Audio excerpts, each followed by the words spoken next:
Imagine if you could hold a tiny speck of something so powerful. It could fuel rockets, power cities, or even change the way we understand the universe. Sounds like science fiction. Well, welcome to the world of antimatter. It's the stuff that could one day make the impossible possible, but what exactly is it? To put it simply, antimatter is the opposite of normal matter, so when they meet, boom, they annihilate each other in a burst of energy. But why should we care about it? Why are scientists literally trying to create this explosive substance, and what does it mean for the future? The answer might just blow your mind, literally and figuratively. So let's rewind and break it down. Matter is everything around us: your phone, your coffee mug, and of course, you. It's made of atoms, which are primarily made of protons, neutrons, and electrons. But for every type of matter, there's a counterpart in the antimatter world. Antimatter is made of particles like antiprotons and positrons, opposite in charge, but otherwise very similar. The catch: when matter and antimatter collide, they annihilate each other, releasing an enormous amount of energy. Now, this all sounds super cool, but why should we care? First, antimatter isn't something you find lying around. In fact, it's incredibly rare in the universe.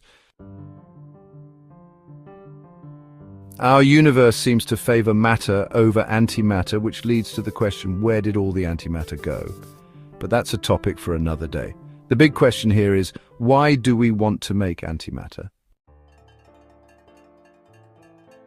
The answer lies in its potential. If we could produce and store antimatter, the energy released from its annihilation could be used for everything from space propulsion to medical imaging. Imagine a power source so efficient that a speck the size of a grain of sand could power an entire city.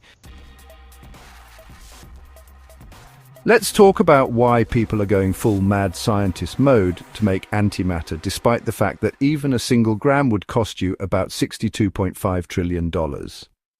Yes, trillion with a T. Why so expensive? Because making antimatter is painfully inefficient. It takes gigantic particle accelerators like CERN's Large Hadron Collider to smash particles together at near light speed, producing a few atoms of antimatter at a time. Then you need powerful magnetic traps to store it, because if it touches anything, poof. Now onto the juicy stuff: space travel. Our current rocket fuel is like trying to power a jet engine with fireworks. Slow, heavy, and not great for long distances. But antimatter? A milligram could generate energy equal to 20 tons of TNT. That means a spacecraft powered by antimatter could theoretically reach Mars in weeks instead of months. NASA's been looking into it for years, not to build a Death Star, but to create highly efficient engines for deep space exploration. The idea is simple: annihilate a bit of antimatter with matter, release massive energy, and propel the ship forward. Boom, interstellar road trip.